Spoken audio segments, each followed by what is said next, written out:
আমাদের আজকের বিষয় একটি গবেষণাধর্মী প্রবন্ধের গঠন, অর্থাৎ একটি গবেষণাধর্মী প্রবন্ধ কিভাবে লিখবেন। বেঙ্গালি উইথ তমা চ্যানেলে আপনাদের সবাইকে স্বাগত জানাচ্ছি। আপনি যদি আমাদের চ্যানেলটিতে নতুন হয়ে থাকেন, আমাদের চ্যানেলটি সাবস্ক্রাইব করে আমাদের পাশে থাকবেন। প্রবন্ধের প্রথমেই লিখতে হবে শিরোনাম। আপনি যে বিষয়টির ওপর প্রবন্ধ লিখবেন সেই বিষয় কেন্দ্রিক একটি শিরোনাম দেবেন প্রবন্ধের শুরুতেই। তারপরে শিরোনামের ঠিক নিচে প্রাবন্ধিকের পরিচয় দেবেন, আপনার নাম, ডেজিগনেশন, প্রতিষ্ঠানের নাম লিখবেন। তারপরে সারসংক্ষেপ লিখবেন। আপনি যে বিষয়টির ওপর প্রবন্ধ লিখবেন সেটির মূল ভাব অর্থাৎ মূল বিষয়বস্তু এখানে লিখবেন 100 থেকে 150টি শব্দের মধ্যে। শিরোনামটির ফন্ট সাইজ দেবেন 14। তারপরে ফন্ট সাইজ সারসংক্ষেপ থেকে 12তে নিয়ে আসবেন। এরপরে চুম্বক শব্দ লিখবেন। পয়েন্ট করতে পারেন চুম্বক শব্দ বা মূল শব্দ। এখানে আমরা প্রবন্ধটির কিওয়ার্ডগুলো লিখব। ছোটবেলায় প্রবন্ধ লিখতে আমরা যেমন পয়েন্ট করতাম, অনেকটা সেভাবে পয়েন্টগুলোই চুম্বক শব্দ হিসেবে আমরা লিখব। এখানে 8 থেকে 10টি চুম্বক শব্দ লিখব। এরপরে আমরা চলে আসব মূল প্রবন্ধে। মূল প্রবন্ধটি 1500 থেকে 2000 শব্দের মধ্যে লিখব। প্রবন্ধের শুরুটা আপনি যে বিষয়টির উপর লিখবেন সে বিষয়টির ভূমিকা দিয়ে লেখা শুরু করতে পারেন। এরপর বিভিন্ন বিষয়ের তুলনা দিতে পারেন। এভাবে প্রবন্ধটি এগিয়ে যাবেন। প্রবন্ধের শেষ পরিচ্ছেদে উপসংহারে আপনি আপনার ভিন্ন মত দিয়ে অর্থাৎ আলাদা কি পেয়েছেন সে পয়েন্টটি তুলে ধরার চেষ্টা করবেন। আপনার ব্যক্তিগত পাঠকেন্দ্রিক মতামত তুলে ধরতে পারেন। প্রবন্ধের মূল জিনিস যেটি তথ্যসূত্র, এটি ভুল দেওয়াতে একটি প্রবন্ধ বাতিল হয়ে যেতে পারে। তথ্যসূত্র দেওয়ার সময় আমরা মূল প্রবন্ধে যে কোটেশনগুলো ব্যবহার করেছি সেই কোটেশনগুলোর মাথায় 1-2 করে নাম্বারিং করে আমরা তথ্যসূত্র 1-2 করে দেব। আমি কিছু তথ্যসূত্র দিয়েছি যেগুলো কাল্পনিক, কিছু ভুল রয়েছে, ইচ্ছাকৃত ভুল দিয়েছি আমি।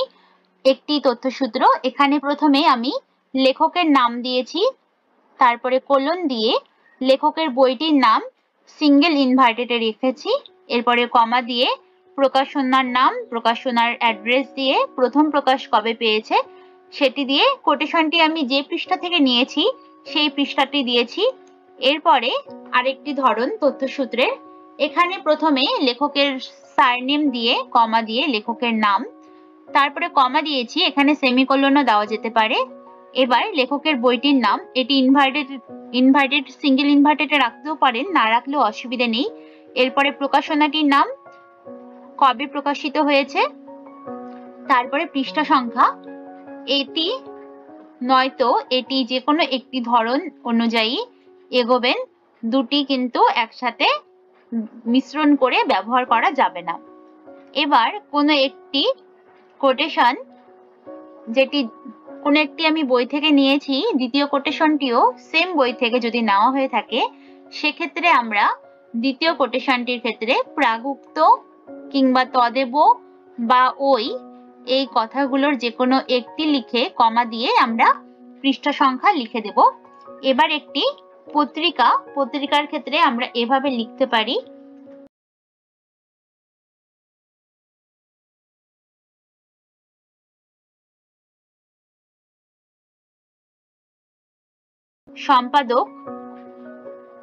সম্পাদকের নাম বা প্রকাশকের নাম, কোলন দিয়ে পত্রিকাটির নাম, পত্রিকাটি কবে প্রকাশিত হয়েছে, তারপরে পৃষ্ঠা সংখ্যা।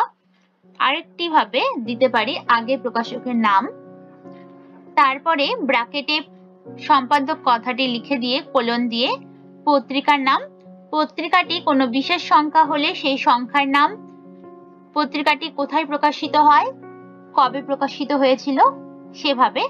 এবার একটি সম্পাদিত বই লেখার ক্ষেত্রে আমরা মূল বইটির লেখকের নাম দেব প্রথমে, তারপরে কোলন দিয়ে বইটির নাম, এবার কমা দিয়ে সম্পাদকের নাম, কোথা থেকে প্রকাশিত হয়েছে, কবে প্রকাশিত হয়েছে, তারপরে পৃষ্ঠা সংখ্যা।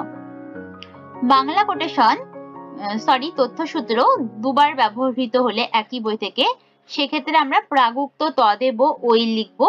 একইভাবে ইংলিশ কোটেশন আমাদের প্রবন্ধে চলে আসতে পারে, সেক্ষেত্রে ইংলিশ বইগুলো নাম দ্বিতীয়বার লেখার ক্ষেত্রে আমরা ইবিট ডট দিব, দিয়ে কমা দিয়ে পেজের পি লিখে পৃষ্ঠা সংখ্যাটি লিখে দেব। এবার অনলাইন পত্রিকা নেওয়ার ক্ষেত্রে কোন একটি পত্রিকা থেকে আমি পত্রিকা অর্থাৎ পেপারের কথা বলেছি এখানে আমি, এমনি ম্যাগাজিন গুলো হতে পারে, সেটি কার লেখা সেই প্রতিবেদনটির শিরোনাম, তারপরে কমা দিয়ে পত্রিকাটির নাম, কবে প্রকাশিত হয়েছে।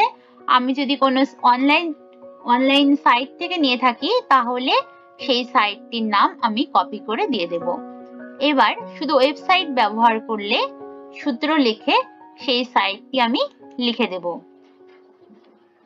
ইংলিশ জার্নালের ক্ষেত্রে প্রকাশকের নাম কোলন, প্রতিবেদনটির নাম, যে রিপোর্টটি আমি নিয়েছি সেটি, কমা দিয়ে জার্নালটির নাম, ভলিউম, ইস্যু, এগুলো সব দিয়ে দেব। এবার আরেকটি অনলাইন পত্রিকা ধরন দেখাচ্ছি, এক্সেস অন, এখানে আমি কবে পেয়েছি পত্রিকাটি সেটি দিয়ে দেব। এরপরে আরো কিছু তথ্যসূত্রের ধরন, এখানে দাড়ি দিয়ে দেওয়া রয়েছে, এখানে কমা দিয়ে আগে বইটির নাম তারপর লেখকের নাম দেওয়া হয়েছে।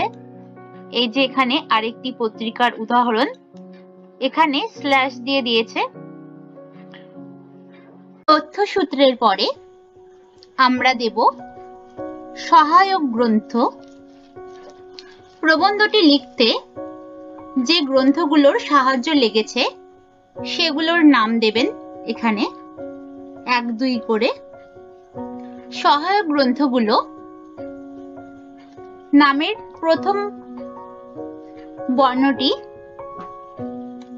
ক্রম অনুযায়ী দেবেন।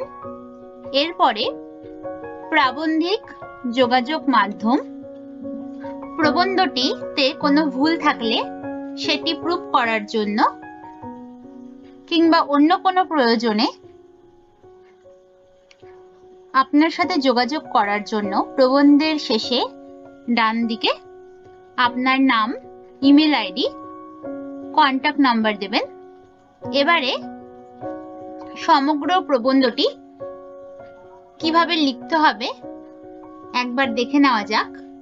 প্রথমে শিরোনাম, তার নিচে আপনার নাম, ডেজিগনেশন, প্রতিষ্ঠানের নাম, তারপরে পয়েন্ট করে সারসংক্ষেপ, এরপরে চুম্বক শব্দ, তারপরে মূল প্রবন্ধ, তারপরে তথ্যসূত্র, সবশেষে সহায়ক গ্রন্থ।